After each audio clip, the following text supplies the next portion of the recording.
Bankless Nation. We are hosting Bitboy on Bankless today. The thing they said would never happen is happening. David, you're looking snazzy as always. I'm glad you brought your customary suit and tie to this Bankless conversation. As you know, this is a podcast by the elites, Bankless Nation, for the elites, hosting Bitboy. And we are going to talk to someone who is a man of the people today. With Bitboy, what are we going to get into?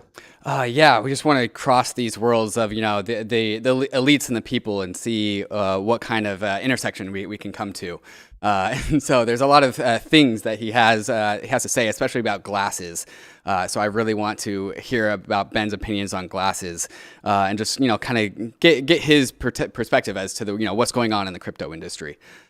Guys, before we get in, I got to tell you about a fantastic tool for the elites, for the bankers out there. There's a tool called Earnifi, where you can connect your ETH address and get connected to all of these fantastic airdrop opportunities. David, I've made some money using this in the last year or so. It's like over 10K in money. It alerts you to opportunities automatically. And as a banker, as an elite, of course, I like making money. I don't know about you. What else would you say about this tool, and how can folks get plugged in? It's a pretty elite tool for all the elite boys out there. Yeah, it does all the work. I like margins, and so when I can hire a bot to go farm airdrops for me, I'm just a big fan as an elite guy myself. Yeah. Well, if you guys want to find out more about it and plug in your wallets and see what opportunities you can harvest from this thing, go to bankless.cc/Earnifi. That's EARNIFI. And you can find out more about that. David, maybe we should set some context before we bring Bitboy on. Some people have said that this is peak bear market content. A comment I read going into this conversation was, folks, we may have bottomed. Bankless is having Bitboy on the podcast. I guess I'm not nearly as pessimistic. I'm hopeful we can have a useful conversation. But the context for why we're having this conversation is Bitboy, this is Ben Armstrong, the guest who's about to appear on the podcast, went on a rant about my glasses. I think this rant was mostly unprovoked. You might have a different perspective. We got in some DMs, some back and forths. He doesn't know who the FI was, or maybe he does now. I guess we'll see. It took a while to schedule Ben on the episode, but he replied. We got something scheduled. We did a quick gut check with the Bankless community and said, should we bring Bitboy on the podcast, something for entertainment purposes, for advancing the conversation forward. I was prepared to not do it if the community didn't want it to happen, but close to 60% of the Bankless community said, yes, bring Ben on the podcast, bring Bitboy on the podcast, have a conversation. That's what we're about to do. What do you have to add? Oh, I don't have anything else to add, Ryan. Well, I think we should cut to the sponsors who made this possible. Once again, these are a fantastic tool for elites like you listening to this episode if you want to become more banked. And then we'll be right back with Bitboy. Before we do, we want to thank the sponsors that made this episode possible.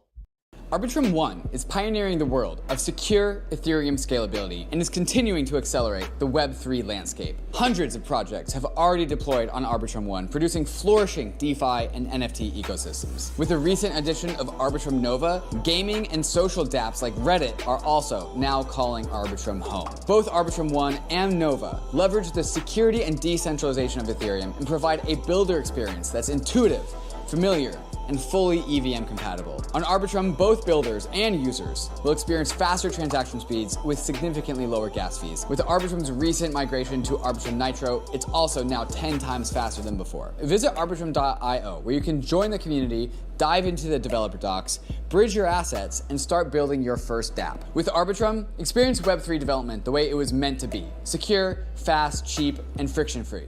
The Brave Wallet is your secure multi-chain on-ramp into Web3, and it's built directly into the Brave privacy browser. Gone are the days of managing multiple wallet extensions that put you at risk of phishing, spoofs, and tracking. With the Brave Wallet, you can securely manage your crypto assets across more than 100 different chains, including Ethereum, Layer 2s, Solana, and more, all without downloading risky extensions. The Brave wallet is easy to set up and removes the headache of jumping between wallets and extensions. It's lightweight, but packed with great features, like built-in token swaps, buying and holding NFTs with a gallery view, and support for hardware wallets. But also much more than that, because Brave is shipping new features every single month, with a mission to make Web3 easier to navigate for its over 55 million users. Wallet extensions are a thing of the past, so get started with Brave's Web3 ready browser today and experience a decentralized web seamlessly without all the clutter. You can download the browser at brave.com/bankless and click the wallet icon to get started. NEXO is your financial hub for all your crypto needs. NEXO lets you buy crypto instantly with your credit or debit card or via bank transfer. They also have an awesome advanced trading platform called NEXO Pro that pays you rewards when you swap crypto assets. And NEXO also lets you earn interest on your crypto in Bitcoin, ETH, or other assets. And they also give you an instant crypto line of credit with as low as 0% APR. And they also give you access to a crypto-backed MasterCard, of course, earning you more crypto when you use it. So, enhance your financial life with NEXO, who ensures all credit lines are over-collateralized with insurance on all custodial assets. NEXO, the right place for your crypto. So click the link in the show notes to join over 5 million users who are getting the most out of their crypto. Bankless Nation, want to introduce you to Bitboy, aka Ben Armstrong, aka Bitboy, the crypto influencer who doesn't know who the F I am, or at least didn't 2 weeks ago. He's a ceaseless fighter for the people. Bitboy, welcome to Bankless. Yeah, well, thank you for having me on. I'm glad we could make this happen. I think really the problem is when I read your tweet, I didn't have my glasses on, and so I didn't exactly read what it said correctly. Wait, so you are a glasses wearer yourself, and yet you're criticizing glasses. Is this where is this criticism coming from? What do you have against glasses, Bitboy? Well, I've been ashamed, obviously. Well, this goes back to when I was in the 3rd grade. And people are going to be shocked to hear this, but I did things for attention back then. I purposely failed. I know. Never saw it coming. YouTuber was not a career choice back then. It was only circus clown that people thought I was going to be. But basically what happened is I failed my eye exam on purpose so I could get glasses and go into the 3rd grade for shock value for my class. And then my parents thought I actually needed the glasses for years. And in the 5th grade, I lost the glasses multiple times, which actually spurred on the fight that I believe ended with a divorce between my dad and my first stepmom. Are you serious? Wow. That's actually a true story. That's actually a true story. I think because I saw you post in one of our, I think it was during the SBF Voorhees, and David was like, "Bitboy's posting in our chat right now," and one of your posts was, tragically, that you hate glasses so much because it caused your parents' divorce.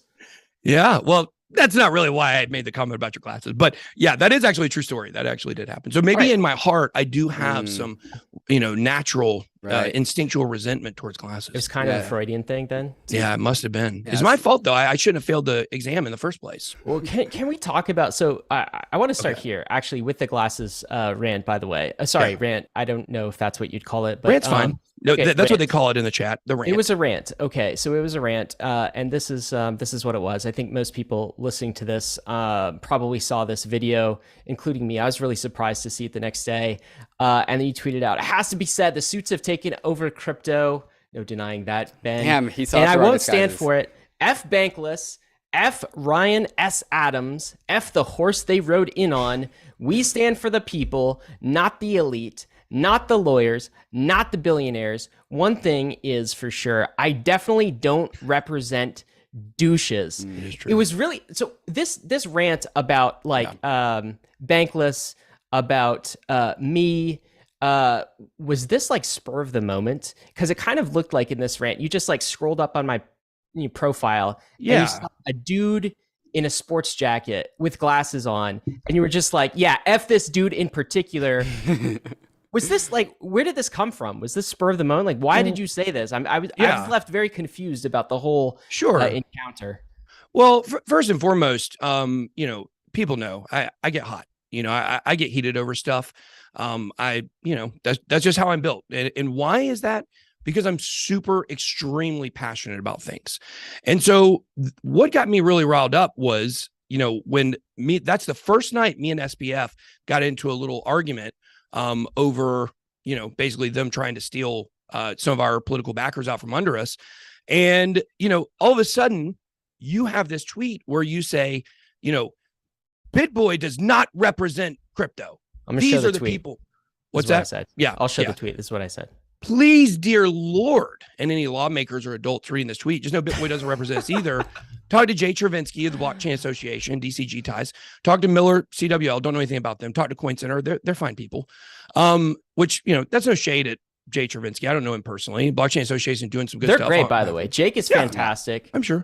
Miller works at the DeFi fund, doing fantastic work in DC. And I'm kind of surprised you actually don't know about these people. I know you're doing a lot of work. I would call them personal heroes. I know Jay Chervinsky, and I know Coin Center. I just didn't know Miller CWL. So you saw this tweet, and then what happened? Well, I was offended. I mean, because the fact is, I do represent crypto. I represent the average person in crypto. If you look at the statistics, I actually did a poll, which is not scientific, but I did a poll on Twitter, which you would think would skew harder to Twitter. And 70% of the people that answer that poll said the first place they went to learn about crypto was YouTube. My channel is the mainstream YouTube channel. It is the gateway through which the majority of people, at least in the last bull run, came into crypto. Now, certainly, I don't end up being everybody's cup of tea. And some people ended up wanting to get more into trading. They want to get more into mining. They want to get more into, maybe they just like someone that has a different disposition, so someone that doesn't do 1.5-hour live streams every day. Maybe they want their stuff more concise. Look, there's plenty of great YouTubers out there for people to watch. But I'm the doorway. And so many people come in, and I'm great with that. If people come in through my channel, but then they end up somewhere else, the point for me is, I love the fact that I bring people into crypto. I was at a conference a couple of weeks ago, and the guy who organized the entire conference, Expoverse, he came up to me and said, if it wasn't for you, I wouldn't even be into crypto. And now there's a giant conference going on.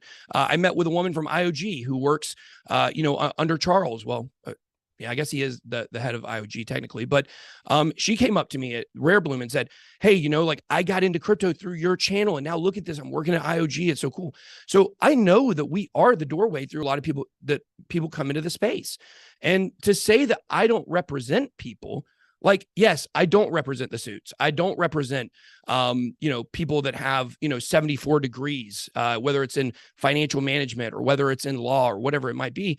But I do represent the average person, and no person on planet Earth has educated more people about crypto than I have. That's just a fact. If you look at our number of views, we dwarf everyone, at least in the United States for sure. Obviously, Coin Bureau in the UK, I think he just moved to Dubai. He does a good job. His channel's outgrown ours. They have a different, kind of a different kind of thing they do. They do longer videos, but less videos per week and things like that. But, for us, we really believe that we are, the catalyst for bringing people in and educating people. And certainly, people can point back at things from years ago that weren't done perfectly. Some things that happened, whether it was projects we promoted that didn't do well or did well for a short period and then dropped, or God forbid, there was a couple that rug pulled, whatever, people hold that against us from years and years ago. But if you look at the maturation of my channel, if you look at where we're at today, I take that very seriously, that we are the educator in crypto. I'm coming out with a book, Catching Up to Crypto. You can find it on Amazon. It comes out in January. This is going to fill the gap between people that come into the space to understand the space, because you have probably experienced this before. When people watch your podcast, there's a gap between when people come in and what we consider to be a beginner. It would take 60 videos to make that content. And in the book, I'm going to try to do that job of filling the gap. So we take it very seriously, and people don't understand all the things we do behind the scenes to try to push crypto adoption and regulation, and trying to make things that are very friendly for the crypto world. And we want to keep decentralization. So to say that I don't represent crypto, yes, it triggered me. It definitely triggered me, because I see this kind of comment all the time, and it drives me insane. And then, of course, when I look at the list of people that you have there that you can talk to, these are your traditional, your traditional kind of, lawyer and Jake Chervinsky. Obviously, like I said, I didn't know Miller CWL, but Coin Center, I know what they are and I know what they represent. They're buttoned up. For me, it's about representing the person, the average person that comes into crypto with a dream to change their life. And so, yeah, it made me mad. And when I get angry, I do have a way of verbally assaulting people in a way that it's both a strength and a weakness. You know, it's one of these things where I can defend myself pretty well, and I don't take things lying down. But obviously, you know, should I have made fun of your glasses? Probably not. You do have a suit on in the picture, to be fair. By the way, there's a T-shirt under that suit, so it's just not. I mean, it's just not like how the suits are not today. Not today with a skinny tie. There you go. There you go. Not today. No, today is my full banker apparel. So okay, so you're saying that. So by the way, I think we'll come back to this, but you're saying, hey, look, Bitboy is a gateway to many people into crypto. I'm you know, helping to lead people in. And by the way, like Bankless and others, you shouldn't be so dismissive of me, right? And you felt like this tweet was dismissive. Let me tell you my perspective and where I was coming from with this tweet. But and I do want to come back to, like, with that entry to crypto and the 1.x million number of you know, followers you have on YouTube, subscribers you have on YouTube. What a tremendous amount of responsibility rests in your hands, Bitboy. Like, what a tremendous amount of responsibility to make sure people aren't falling for scams, right? Aren't going in the direction of like the Do Kwons and the 20% anchor yields. Like, you have a tremendous amount of responsibility. We'll get to that a little bit later in this conversation. But I guess here's where I was coming from with this tweet, right? I don't know very much about you, to be honest, Bitboy. Like, I did know who you were. I know you didn't know who the FI was, but I knew who you were, just like, but I hadn't subscribed. I'm not listening to the Bitboy crypto channel on the regular basis. Like, I'm not down the Bitboy rabbit hole. I just don't know very much about you. My reputation, like, you're kind of a crypto influencer, sort of attention-seeking individual, and you might have reasons for that. Maybe the reason is to kind of onboard. Also, you know, Zach XBT, which uncovers a lot of scams and you know, frauds in crypto, had sort of a thread. I was familiar with that. I was familiar with your riff, your back and forth with Kobe, where there was like some sort of lawsuit involved. So I hadn't done a deep dive on this. And what I was saying here is, if you see my tweet here, was SBF put up my current thoughts on crypto regulation. All right, first tweet here. This is what I said before you even replied. Sam, with respect, this absolutely sucks. You're saying DeFi should be OFAC. You're saying on-chain freezes should be normal. You're saying DeFi front ends to register as a broker-dealer. No, this is not reasonable. This would eliminate the US from the crypto race. All right? So the things that you were saying, at least the points I could glean from the rant that kind of resonate with me, is like, you are anti Sam's ideas on so-called crypto regulation that would stifle DeFi. Guess what? So am I. I know. Like, so am I. And here I am in the thread saying that.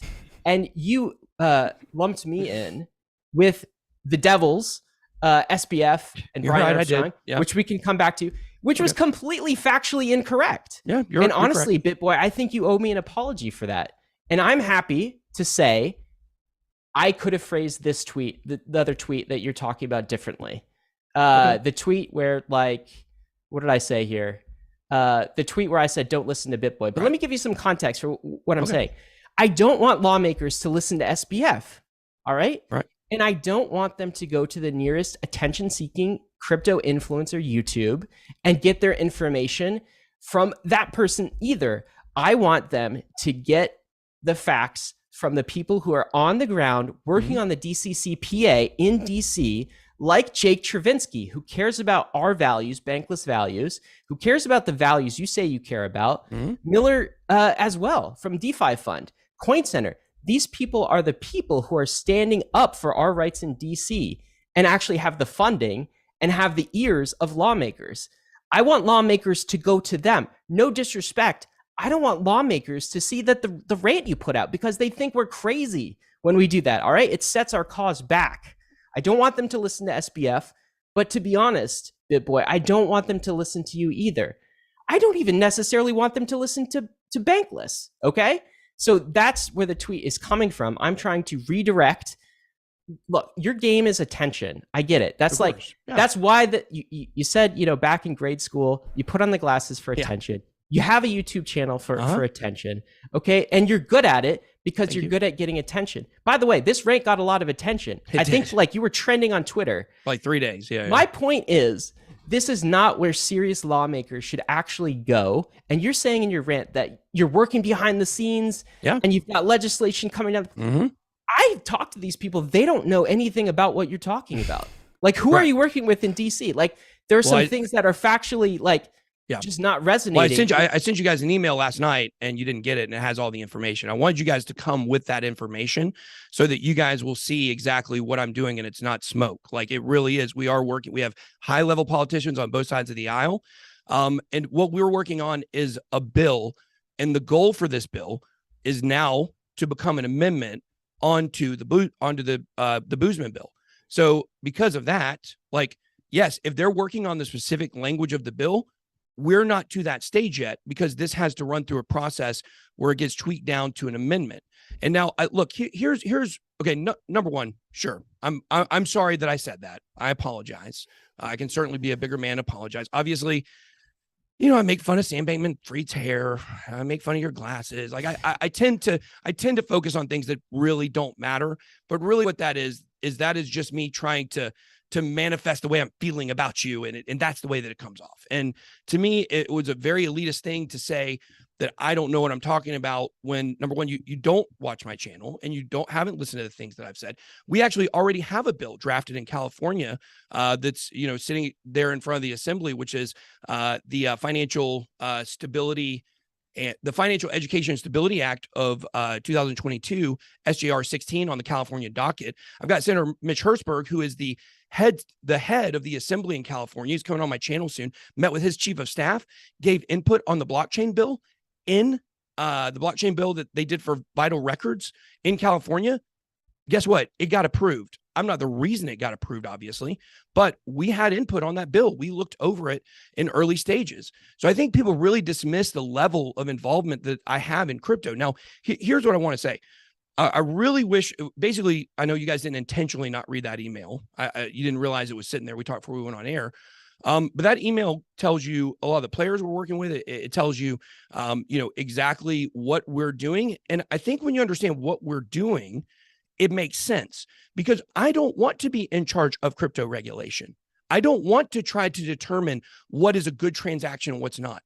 What we're working on is a mechanism that a lot of people have called for years in crypto to be able to make those decisions on crypto regulation. I would not be the person making those decisions.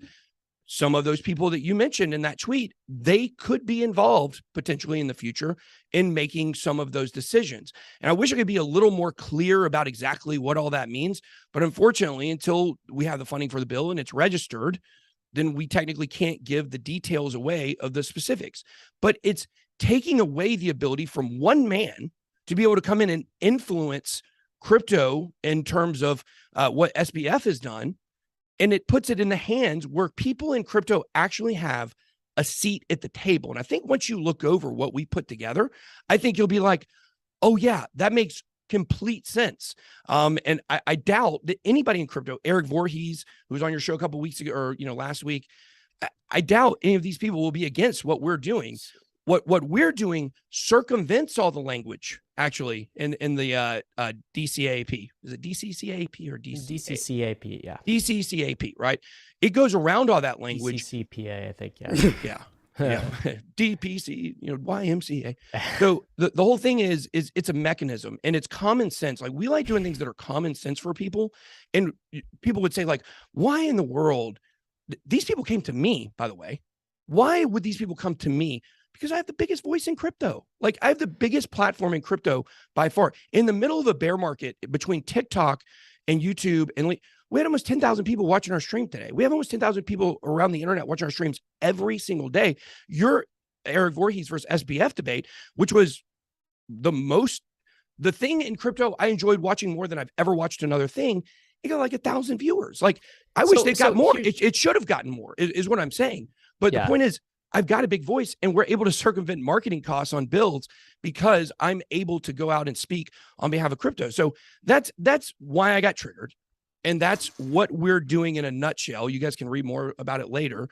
But I don't want to make decisions. It's creating a mechanism that also, by the way, I think everybody will be on board with this. Who right now is in charge of crypto? Everybody knows. It's the SEC. that changes under my amendment. So this is the thing, right? And this is the thing that we're kind of like, we have to respond to, is sort of like the crypto ethos of not trust, but verify. Mm-hmm.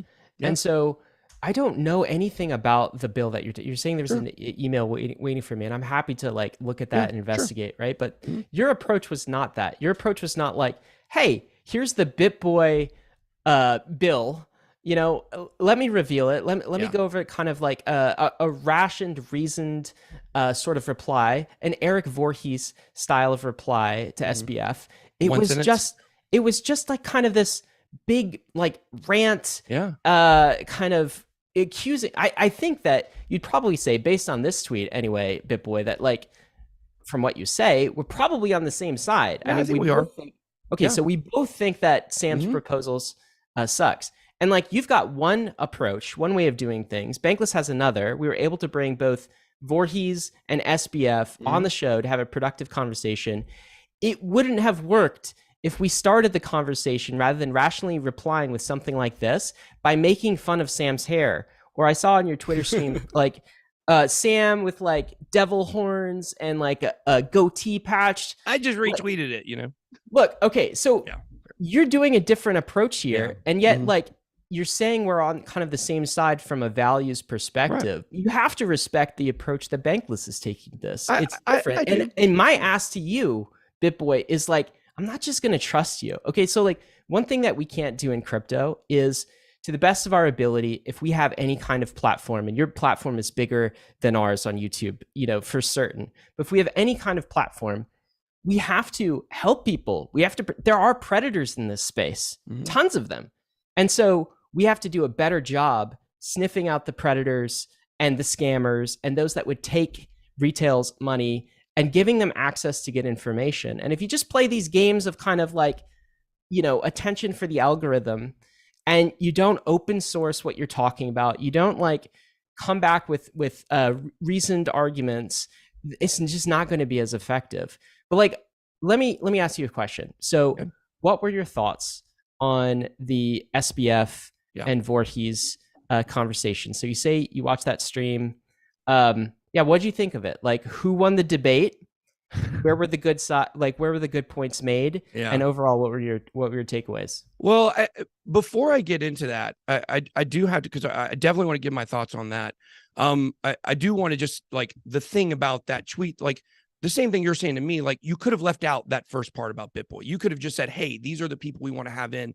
You didn't have to call me out specifically. I guess that's. But I'm not sure. Like, so I'm actually not sure you're one of the good guys. Like, I don't know you enough. I am. Like, I don't. Like, sure. I understand why people. But you can't just say that. You have to like. You have to show it, right? And by you just engaging in the way that you've been engaging, it just doesn't show me that. It just looks like it's a crypto influencer looking for more attention. That's what it looks like to me. If you had been like, here's GitHub, and here's kind of an open sourced like document of all of my propositions. Here are the senators we're working. If it was like that kind of reply, you would have gotten a different response to me. My only thing was like, let's focus on the people doing the actual work. Yeah. Sorry, I'm gonna let you finish.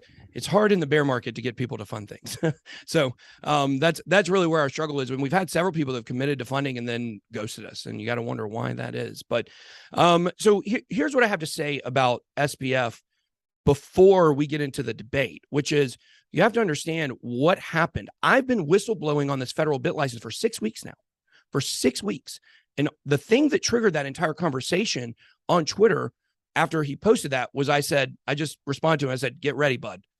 And he responded back, oh, you're shilling Binance or whatever. But he didn't even say Binance because he was scared to actually have CZ involved. There's a deep civil war going on in crypto between CZ and SBF. People don't know.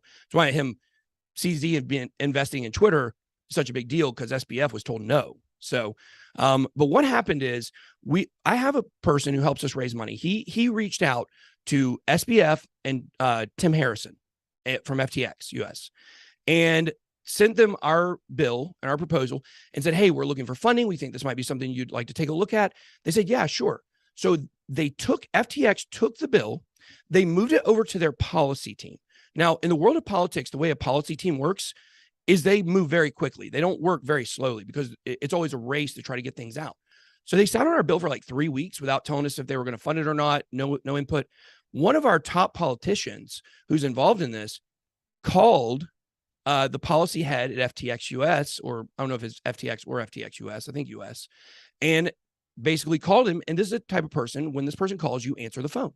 And so this person talked to the politician and said that, okay, so here's the deal.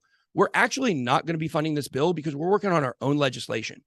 We have Chuck Schumer behind it, and we are attempting to create a federal bit license. And because of this, we've been having a problem with your side of the aisle. We would like for you to leave Bitboy's team and come over and work for us.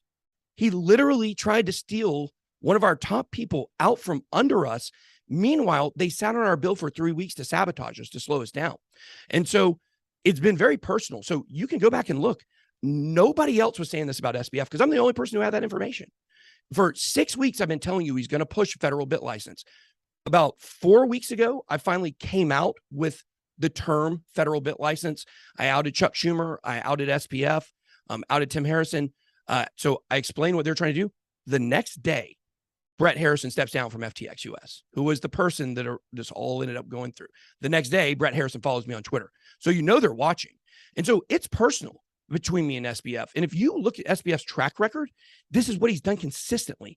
Consistently, he has crushed competition in pursuit of his own endeavors, trying to rule the space. But what happened is when we came out with a video that very distinctly articulated what he's trying to do, what happened is he softened the language. So if you go look at his tweets, he very specifically says in those tweets about what they're doing, which, by the way, the manifesto on the website, a little bit harsher language, a little more detail.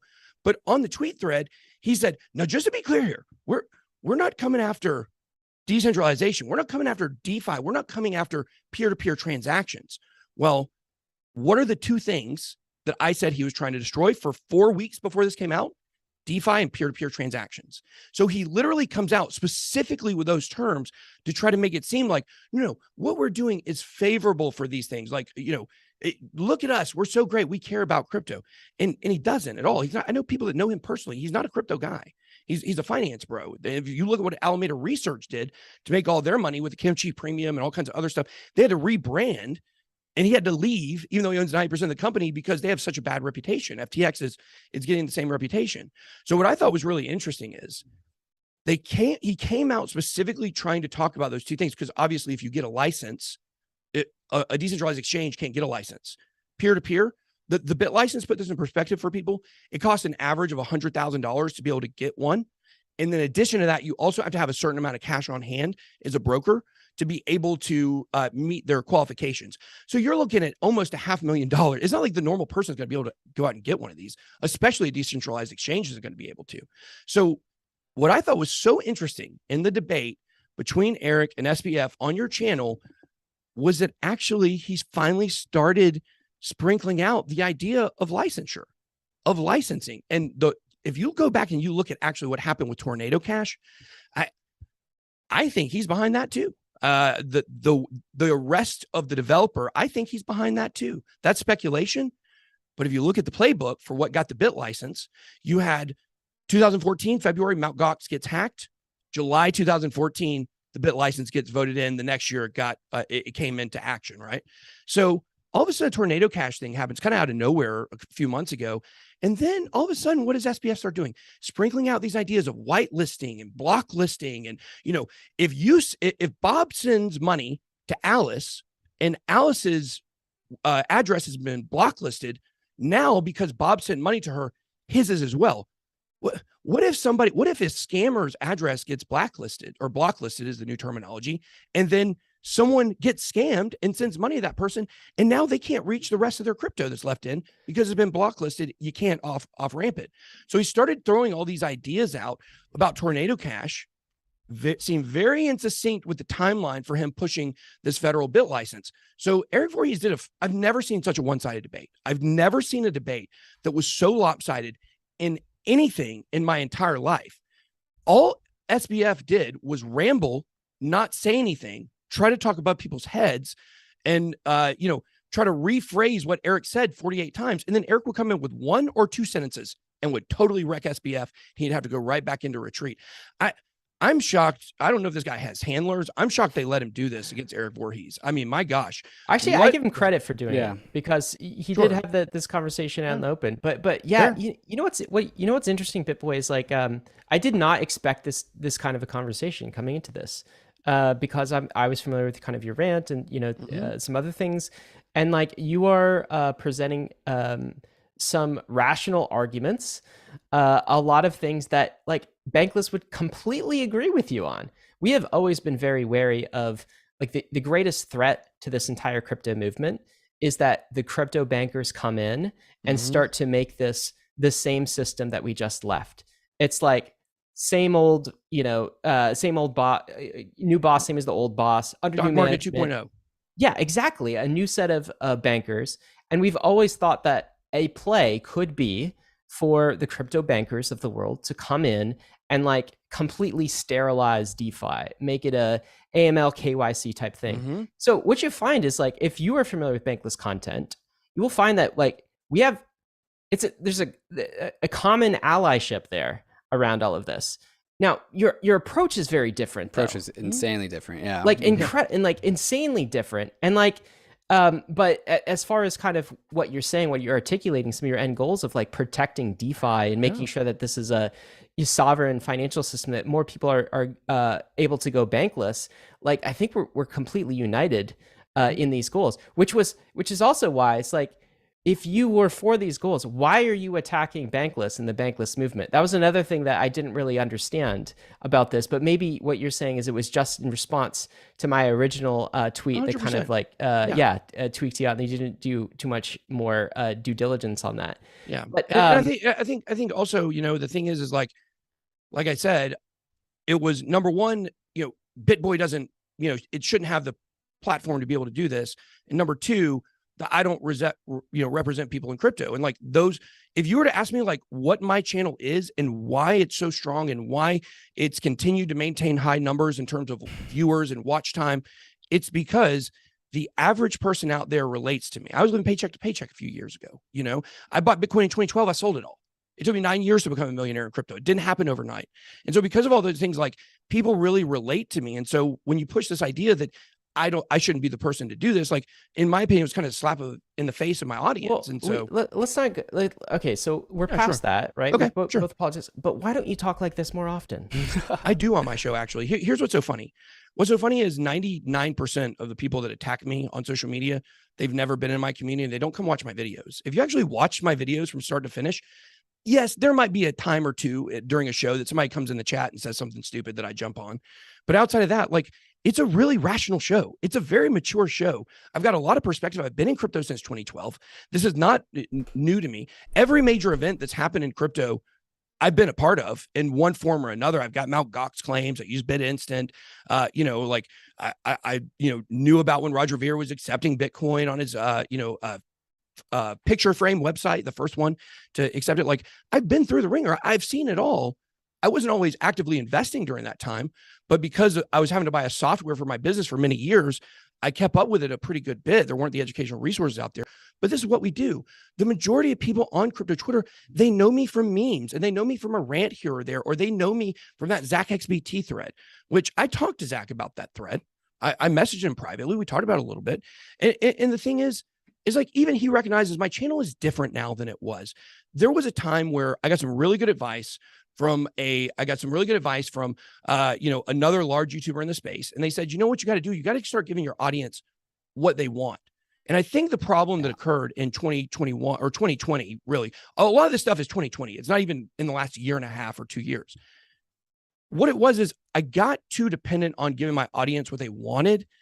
And I stopped giving them what they needed because it was more advantageous for me to grow, to give them what they wanted. And it was I did this channel for 2.5 years and nobody watched. So when I started doing these videos and giving them what they wanted, all of a sudden now I start growing. And so I had to go through a maturation process to get to a point to realize that at some point I have to turn the dial and I have to take control of the channel and give them what they need. And that's what we really want to do for the next bull run is we're not going to be doing 100x altcoin videos every day or every week. It got to the point where my audience demanded that from me. Like every Friday, they wanted our moonshot of the pick of the week. And what happens is we get oversaturated with altcoin picks, and most of them did well in the short term. Almost all of them did terrible in the long term. We have some like Seek VR that did 7,000% increase. So certainly some that did very well. But the overall idea is that we've just had to come to a place where I've matured as a content creator, and I'm very confident in what I do is edutainment. We're educating in an entertaining fashion. And, I think that's something that a lot of people, they keep going back to this thread that was a year ago almost, which we've not done a speck of sponsor content since January, even in a bear market where we've needed it as a business. People don't give me credit for that. Everybody just wants to attack all this stuff. Like the NFT stuff you pull up there, like that was so basically I had a graphic designer making NFTs for me, and they just came up with that. At that time, everybody was using stuff from Google. And once people made a big deal about this, we actually, if you look at the definition of fair use, a lot of what they were saying was plagiarism was fair use. We added enough to it to make it different. But see, when it comes to me, for some reason, it doesn't matter. People don't care. They only want to go to the most negative case because I represent, I think, what a lot of people in crypto don't like. There's certainly a lot of jealousy out there. I mean, that's obvious. Just when you're at the top of what you do, there are going to be people that are jealous and are haters. But I think that there's a rejection of the average person coming into crypto. There's this idea that you have to be so embedded into the tech, or you have to be, you have to be in the space for 10 years or you're not, creditable. And so credible, excuse me. And so because of that, like, people don't give me a fair shake a lot of times. There's no question in my mind, I am the most misunderstood person in crypto, bar none. I actually would like to lean into that a little bit because okay. Bitboy, at the start of the show, you talked about how like Bitboy, the channel is the gateway into crypto. It's like the first exposure that so many people have in order to understand what this crypto industry is. And YouTube is that place, right? YouTube is so critical for that. And so the account that leans into like the YouTube algorithm and YouTube optimization, the hardest, the fastest, the quickest, is definitely going to capture that audience sooner than the accounts that don't. Now, so like you said, you've like talked to people and they say, oh yeah, I learned through crypto through Bitboy. When I go to crypto conferences, and I went through a ton of crypto conferences over the last 18 months, something like 15 to 20 of them. I don't hear anyone talking about how they got into crypto through Bitboy. And like what I've come to kind of realize through this conversation with you so far is that there's like two different worlds out there. Absolutely. Two different 100%. Crypto worlds. And there's like the Bitboy YouTube optimized crypto world. And then there's kind of the boots on the ground. I meet these people at crypto conferences world. Maybe there's a better name for that. But these two worlds, like the Venn diagrams almost don't overlap at all. And there are certain properties that I think people from our side, the people that I'm familiar with, the people that I talk to at conferences, that are, when they see your channel and say they see that side of crypto world, they just get like super triggered. And when you go to your YouTube channel, Bitboy, to me, it seems obvious. Like there's a video that says XRP to $589, which is something like a quadrillion dollar market cap or something like that. Once again, don't make the same mistake the pump made and assume that a title on a thumbnail is what I believe. We covered that story because a lot of people have been asking, what is this 589 in Ripple? Why do people talk about this all the time? That video was me actually explaining. There was one section of that video where I explain what that number is, where it came from, how it's so asinine. It will never happen. But the thumbnails sell. Like we're in the attention game here. Right. And obviously to do that. And of course I had the big thing with Pomp, a lot of people know about, and Pomp does the same thing, or he was when he was covering Bitcoin on his channel. And, he did the same thing where he would say Bitcoin to, I can't remember, $20 million. Right. So do you really believe Bitcoin's going to $20 million? No. And I don't judge him for that. I think that's fine for him to do. It's an idea that's in the video that people can watch. He used this other example of a Dogecoin video where I said Dogecoin to $5. I didn't say Dogecoin to $5. The thumbnail said it. Matt Wallace said it was going to $5. And I spent the entire video explaining why it wouldn't happen. So I think, once again, it's like the misrepresentation and misunderstanding by people seeing a thumbnail. And number one, assuming that people make investment decisions off of thumbnails. And number two, judging the content before you've even seen it. I'll take that point. However, you also in your Twitter profile have like hashtag XRP, and the reason why I really want to lean into this is that like XRP to me is the banker's coin, right? And it's also like got this like it used to be stronger, but it's got this like super big Twitter army, and so we have to be careful about when we make content about like yes, a thumbnail doesn't really represent my beliefs. It's not investment advice, but Bitboy, you know it is for a lot of people. A lot of people are going to see that and be like, yeah, okay, I'm going to go and buy it right now while I'm watching this video because the thumbnail goes straight to the reptilian brain. And like, there's also this like meme of like Bitboy is like the Alex Jones of crypto. And like, if you compare your rant to like an Alex Jones rant, it's like seeing almost the same thing. And so it was one of the best rants I ever had for sure. I mean, that's not typical. And so like, like Alex Jones has, call it, educated a lot of people out there about things, but I wouldn't necessarily call it education for the education that we're trying to go after. Well, that's the thing, Bitboy. Is like hearing you talk, I'm like, oh, this dude's smarter than that. Like you know? Actually like know better. I feel what you're doing though is you're using these shortcuts that aren't actually good for the community. As you just mentioned that you were using these shortcuts in 2000 to grow your channel and doing all of these. Well, that's not a shortcut. Super shady altcoins, right? And in order to grow the. But it's what not, I'm saying it's is not a shortcut like, asking your audience what they want and then giving them what they want. That's actually what YouTube. But it is. It's bad for them. If what you're giving them is not good for them, it's bad for them. There's a balance. There's a balance. There has to be a better. I know, balance. and you're going. And I was out of balance at one time, and today we're in balance. Are we though? Are we in balance? 100%. 100%. Like if you go look at everything Zach attacked me for, if you go look at everything that I've been attacked for, it's years ago, and people can't in their brain unwrap those things and realize. We're not doing the same kind of content because that responsibility I thought was so big, David, when you talked about that responsibility. I feel the weight of that responsibility on my shoulders at all times.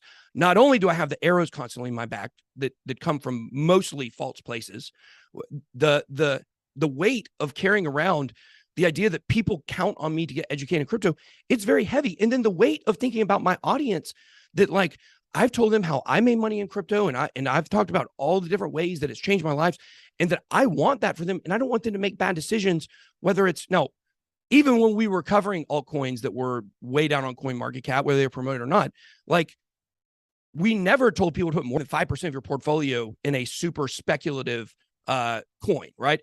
We've always done portfolio videos and we've shown like you want the vast majority in the top 10, the top 20, the top 50, maybe a little in the top 100. Once you get outside that range, it's 5%. But people don't listen to that. People don't understand that that's the message we're giving. They just go and they pull up the thumbnail of the video and say, see, and I've always, from the very beginning of my channel, one thing that, really, really irritates me and really chaps me is that, we've never done an undisclosed promotion in the history of my channel, in the history of Twitter. We've never done a single one. We've never done a pump it up, not a single one. And yet, people attack us for those things over and over and over and over again. So this isn't like a crypto lark type of situation. No. Well, okay. First of all, I don't know enough about the crypto lark situation to really say exactly where that falls. I think some of it was probably misrepresented, but I think some of it was probably accurate. The truth is probably in the middle somewhere, like it is on most things. But I've understood since the first day I started this channel that not disclosing promotions is a criminal fit. Like that's what Ian is in trouble for. Now, Ian, rebukes a lot of that stuff and says they're making stuff up. But I knew that from very early on. That's actually why I've been so vilified, is because we did disclose every single time. Where do you post even disclosures, though it was one or two, Bitboy? What's that? Where do you post them? Like, where can people find disclosures? In the video, audibly. Do you think that that's something that the crypto YouTube world could get better at? Well, is just like standards for disclosures and like where they're posted, and like so it's not just in some show notes that no one looks at, but it's like there's a disclosures page where like you're posting all of this information. I know that's an exercise that we've tried to get better at over time, and I think we've landed at a pretty good place. But were some videos deleted? Because that's what the Zach XBT thread claimed. Well, first of all, the Zach XBT thread, I had a 160 long tweet reply to that whole thing. I finally did, because I just get asked about it so much, and we wanted to put out every single thing about all of it so people could read it and understand, and we can all move on. Some of the stuff that he referenced was not even true at all. Like he referenced one project that, he said rug pulled. No, they rebranded and moved to a different coin. The coin still exists. Now it's not doing well. Nothing is. but it still exists. It's not rug pulled. So there was some of that information that was factually incorrect. Some of it was correct. The one that everybody points to is PAMP. Now, PAMP was a project I covered, and I'll come back to this token promotion business. I think it's really important to be said here in a moment. But we covered PAMP. It was an anonymous team. After that, we never took sponsors from an anonymous team again, because we learned that was a red flag. We learned red flags over time. And what happened is the project that we looked at and my research team vetted, it was not the same project. When I released the video, they changed the smart contract out. Once again, showing the predatory nature of the token promotion business and the people behind it. It's a serial team of people that goes around and does a lot of this stuff. And, I didn't think about that, but, they can change the smart contract. And so, yes, we deleted the video. And the reason we deleted the video is because, and to me, it makes total common sense. These coins are still on decentralized exchanges out there. If someone were to somehow stumble across this video and think that it's new, and they see the video, they could very well go to Uniswap and try to buy this coin. Be like, oh my God, look how cheap it is. Why would you want to keep up something that was a scam? And so, there was another project that we covered, Distex. We paid our community back the entire amount we got paid for that promotion. We put together an Excel spreadsheet of the ETH holders, and out of my own money that I took in from that and more, we paid them back. And nobody wants to talk about that. They only want to make me a villain, and they only want to pound me for, like I said, should I have known that they could have changed out the smart contract? I'm not a tech guy, but we learned it going forward. And every time we made a mistake, we learned a lesson and we moved forward. And I think I really like that you brought up the idea of disclosures, because, there was an article going on today about how in the European Union, they're about to make, regulation where you have to disclose, which good. I've cheered for that. I love that. I want that. Here, we're putting out a video this Saturday where I'm going to be talking about the token promotion business. And I'm going to be calling on all influencers across crypto. No more token promotion, period. No more private sale deals where you get an investment round in lieu of a promise for you to promote that project, right? This has to stop. If we're going to mature the space, and this is not something where I look back and I say, what I did was legal or illegal. Obviously, there's no regulation in place. We tried to do the best that we could. We implemented the same kind of rules they use on the stock market. Like we wouldn't touch we did a video on something, we wouldn't touch it for at least 72 hours. Usually we never touched it, because that's kind of what's in the stock world. But the token promotion business is totally broken. If you look back at every single project that we ever did as a promotion, very few of them are still viable. Bitboy, why does I'm glad you're saying this. Yeah. But why does this even need to be obviously, I mean, there were tons of creators Bankless would never include in its business model whatsoever a token promotion. The Daily Gwei, Anthony Sassano, smaller channel, but would never do that. This is just common sense. He'd throw himself on a sword first. Why would I'm glad that you're saying it, and you're saying mistakes were made, but this was obvious 2 years ago too. Well, the thing I really want to emphasize here is that Bitboy, you're talking oh yeah, we learned these lessons. The Zach XBT thread misrepresented me. I'm the most misrepresented person in crypto. People don't talk about with how we gave the money back. People don't talk about that we did this. I don't hear anyone else in the crypto industry who's a media person, content producer, having to make these defensive statements. And so there's the Zach XBT thread. It's that when I go in real life events, no one really seems to listen to you. And it's just all of these different dots I that are out there. I have a picture line sometimes for 4 hours at conferences. Sorry? So sometimes when I go to conferences, last year I was at DecentralCon, I literally didn't move for 4 hours and took pictures with people.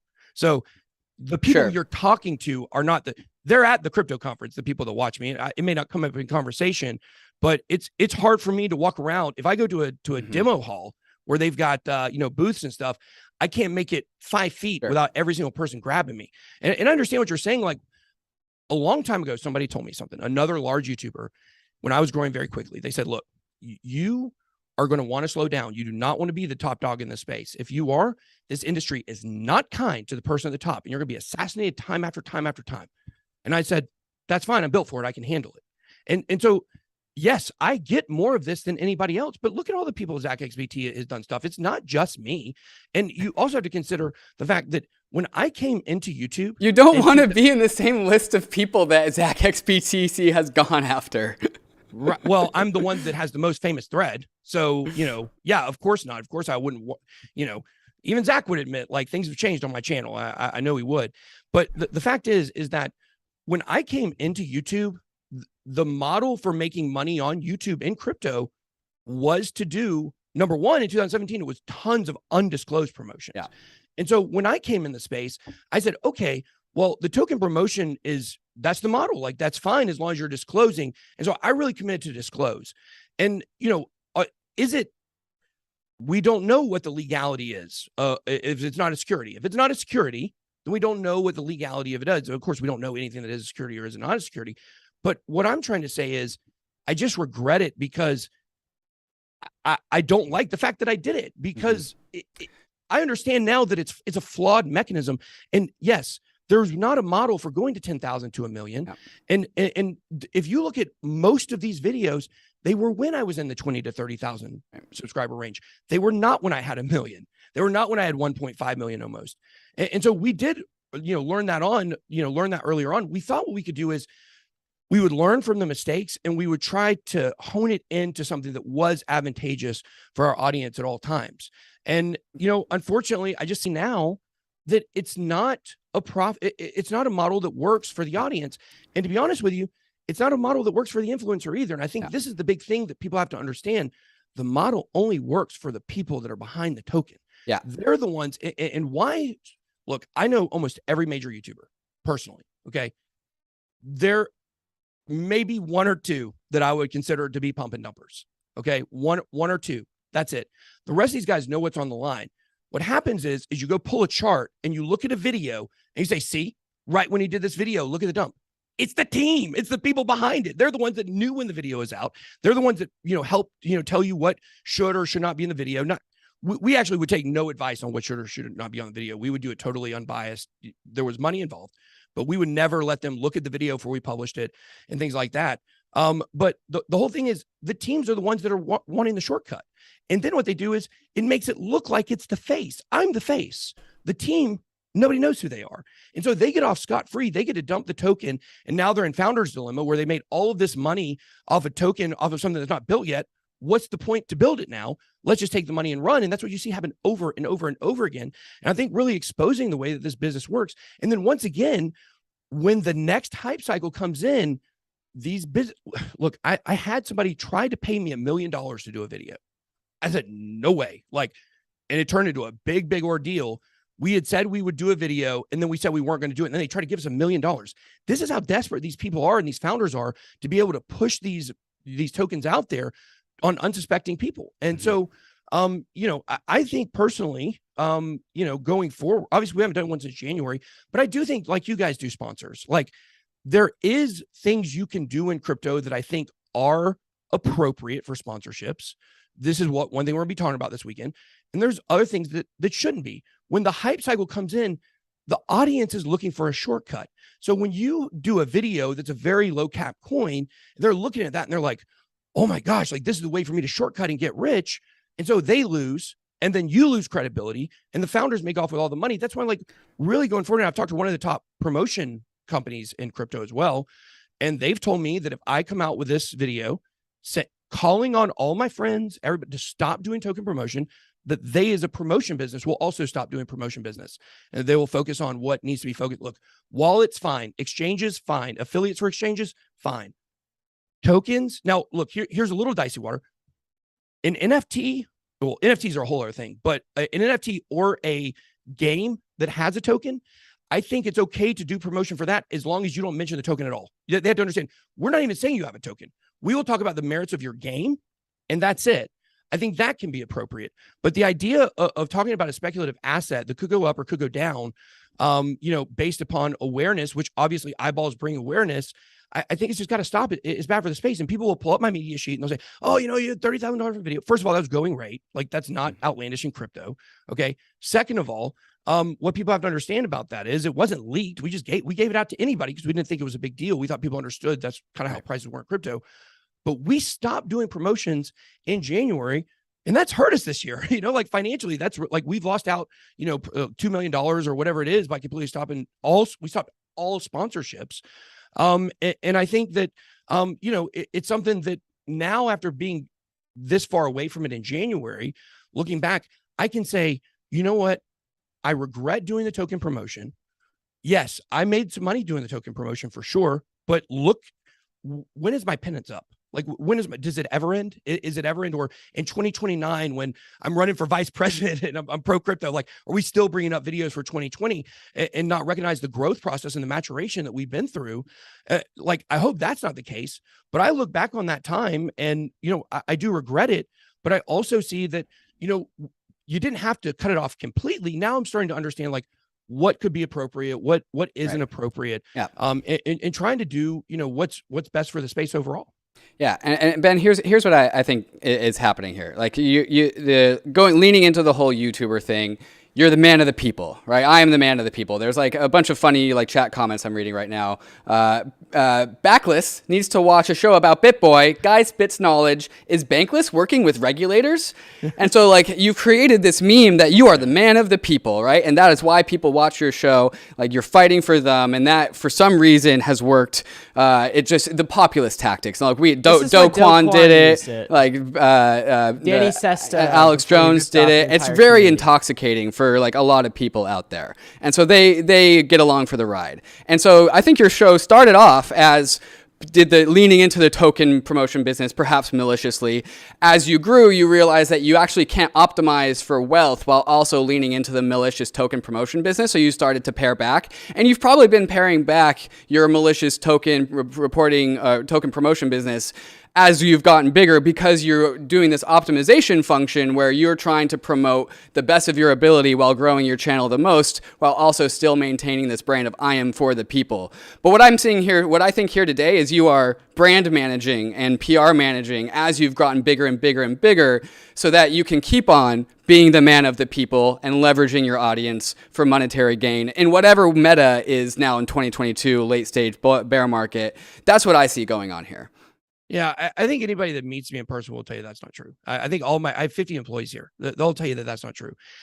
What you actually are looking at is you're looking at a pruning away of things as I've grown and gone through this maturation process of things that were not good, the things I wanted to change. Every channel goes through maturation in some form or fashion. And so what happened is, look, it's certainly like, how dumb would I be to promote a scam? Like, how stupid would that be if I were to, oh yeah, this one definitely is going to rug pull. Let me go ahead and promote this in a malicious type way. No, what it started out in the beginning is, hey, like, this is a project. I like it. It seems like it's got a lot of things I like. And that's one of these predatory things that these places do, is they learn what the YouTuber likes. And so then they're, like, if you're a DeFi guy, they're like, check out this DeFi project. Well, Bitboy, but like, here's the thing.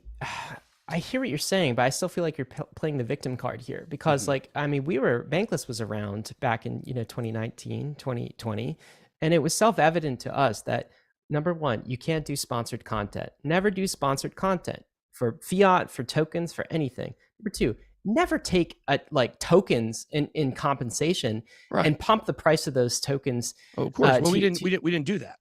But you're just saying, like, there are some things that you're saying now you regret in 2020 you did, and you've reformed your business practices. Like, what I'm saying is, like, there's some unethical things that you did that were self-evident and obvious back in 2020 that you're now kind of regretting. Well, what is the unethical thing specifically? Let's call it out. Don't take tokens for compensation to create a pump video about the token. Okay, well, I didn't do that. To protect from that, we received Bitcoin and Ethereum or USDT. Cut the token compensation. Yeah. Don't get paid for content. Well, don't get paid for content. You guys do sponsors, right? Sponsors, disclosures, commercials. We make content and add sponsors. We don't do sponsored content. What I'm asking Bitboy is, because like I think that first of all, this is a much more like, this is a different conversation than I thought we were going to have. I thought it would be like not intelligent. I thought it would be some back and forth. But actually, it's like, the meme culture. There's a lot of benefit from this, because I think David and I got to peer inside of like a very experienced crypto influencer who's kind of matured his business and is at the top of their game. And like, now you're looking at your business and you're like, how can I reform it? What I would say is like, just, it sounds like you're going in this direction, but disclosures, very important. Let me show you the Bankless disclosures page right here. We show everything that we have. Okay, the entire team, like what we have tokens in across NFTs, public NFT wallets, and stuff like that. Okay, so you could do that. Number two, don't get compensated for content. Don't do the pay per content play. Do sponsors, do some sort of subscription model, disclose all of these things to the public. Number three, I think you're better than playing kind of the attention game all the time, right? It's just like, these are all of the reasons, by the way, not to get back to that tweet, Bitboy, but like all of the reasons I want people to talk to Jake Travinsky if they're talking about regulation and not going down the Bitboy, train of like looking at some of the shady past that you have. Anyway, all of these things, I feel like you are reforming. I feel like you can play a role in making the whole crypto YouTube influencer space better. Yeah. It is interesting to me that this world out there exists. And I totally acknowledge this, that like Bankless isn't tuned into, which is like this Venn diagram of people who aren't like deep into crypto with the builders at the conferences and are here for kind of like the wealth and life-changing money. But I feel like you have such a tremendous responsibility and that you're in a position to kind of do better in the years to come in introducing them to crypto, like veering them away from scams, reforming your business model. I'm very hopeful you could do that. And I'm also happy that actually we had this conversation. I feel like I understand you a lot more. And I do think that there's some common ground with respect to making sure that we get DeFi regulation right in the US.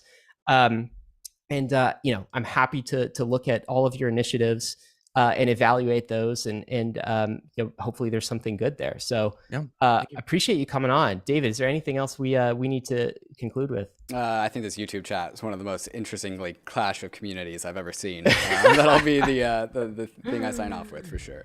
All right, Bitboy, what do you have to say? Closing thoughts from you. Yeah, thanks for having me on. I think it's been, a productive talk. I think that, most people, they understand why the average person relates to me. And I think that, going forward, that bond's only going to be stronger. And, we're going to try to do whatever we can that's best for our audience at all times. And, for everybody out there that hates me, that hasn't watched a minute of my content, I really urge you guys to get off of Twitter threads and come over to YouTube and see what we actually do. We have the most informative news show in an hour and 15 minutes live stream every morning. We also have, Around the Blockchain in the evening, which is perspectives of other YouTubers, a way for us to help grow the space, by bringing on YouTubers and giving them a shot. And, I think Bankless, like I said, I've seen you guys on TikTok and I've seen some content there that I like. And I think our ideals are very aligned. And over time, if people give me a chance, I think what they'll find is that we really are pushing the space forward and we are, trying to do what's best overall. So, thank you for having me on.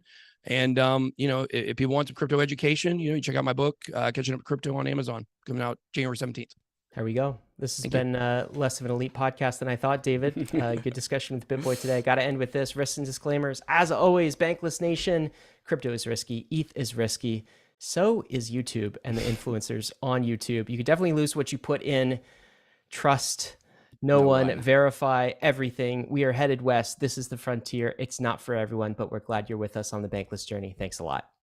In all of my years in crypto, I've never been hacked, scammed, or lost money to a thief, and a lot of that credit goes to my Ledger hardware wallet. The Ledger Nano X and the Ledger Nano S Plus hardware wallets allow users like you and me to secure and manage all of our crypto assets and our NFTs, all with the security of storing users' private keys offline and out of reach from hackers. The Ledger Nano X is the perfect hardware wallet for managing your crypto and NFTs on the go because it connects to your phone with Bluetooth and has a nice big screen for easy transaction readings. Ledger has also upgraded the iconic Ledger Nano S and made the new Ledger Nano S device more DeFi and NFT friendly, making it the perfect hardware wallet for beginners. Ledger has truly maximized for both ease of use and security. So discover which Ledger device is best suited for your journey by going and visiting shop.ledger.com.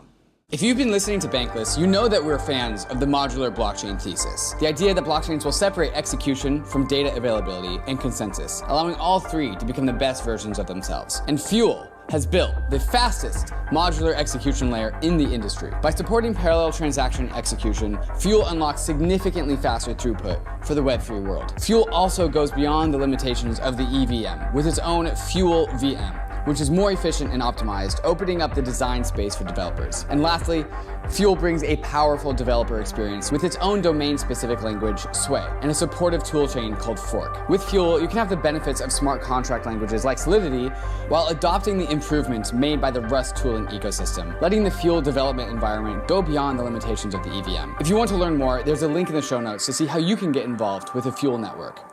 The Layer 2 era is upon us. Ethereum's Layer 2 ecosystem is growing every day, and we need Layer 2 bridges to be fast and efficient in order to live a Layer 2 life. Across is the fastest, cheapest, and most secure cross-chain bridge. With Across, you don't have to worry about high fees or long wait times. Assets are bridged and available for use almost instantaneously. Across's bridges are powered by UMA's optimistic oracle to securely transfer tokens between Layer 2s and Ethereum. Across is critical ecosystem infrastructure, and Across V2 has just launched. Their new version focuses on higher capital efficiency, Layer 2 to Layer 2 transfers, and a brand new chain with Polygon, all while prioritizing high security and low fees. You can be a part of Across's story by joining their Discord and using Across for all of your Layer 2 transferring needs. So go to across.to to quickly and securely bridge your assets between Ethereum, Optimism, Polygon, Arbitrum, or Boba networks.